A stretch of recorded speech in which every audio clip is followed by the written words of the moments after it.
Baybayin. Ito ang tawag sa paraan ng pagsulat ng mga sinaunang Pilipino na alam ng karamihan sa atin. Pero alam nyo ba na dito sa Pilipinas ay may isa pang uri ng indigenous script na hanggang ngayon ay ginagamit pa rin ng iilan? Iyan ang kulitan o sa simpleng salita ay tinatawag na sulat kapampangan.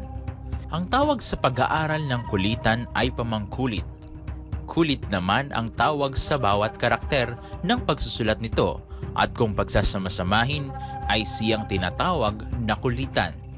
Ayon sa mga nag-aaral ng script na ito, may 14 na karakter ang kulitan, 3 patinig at 11 katinig. Ang paraan naman ng pagsulat ay pwedeng mula sa taas pababa at mula sa kaliwa pa kanan. Sa ating kasaysayan, mayroon ng sariling paraan ng pagsulat ang mga Pilipino bago pa man tayo sakupin ng mga Espanyol. Ayon sa mga mananaliksik, wala pang naitatala kung kailan talaga nagsimulang gamitin ang kulitan. Pero ayon sa mga kwento, ay ginamit itong paraan ng pagsulat ng mga sinaunang kapampangan para magpadala ng mga liham noong panahon ng digmaan.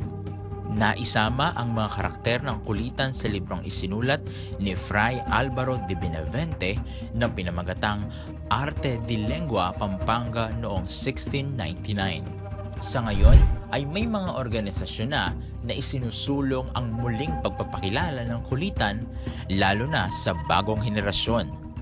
Isa itong paraan upang lalong mabuksan ang isipan ng mga kabataan kung gaano kayaman ang kultura ng ating bansa. Ang wika at kung paano ito isinusulat ay isang paraan ng pagkakakilanlan nating mga Pilipino.